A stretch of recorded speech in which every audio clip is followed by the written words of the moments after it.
تا سقف 100 میلیون بدون ضامن و سپرده وام بگیر. اصلا وام گرفتن خوبه.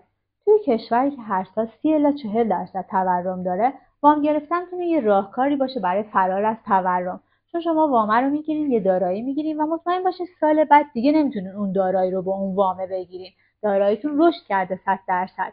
پس ما میایم وام رو به عنوان یه عنصری در نظر میگیریم که به ما کمک بکنه.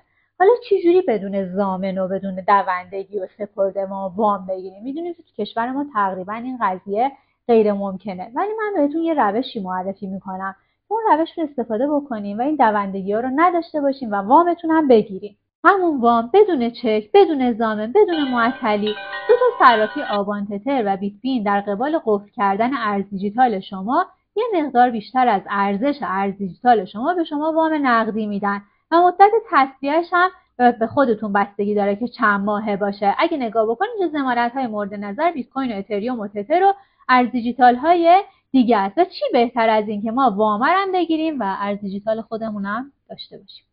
برای دوستت بفرست که وام رو بگیره و استفاده کنه.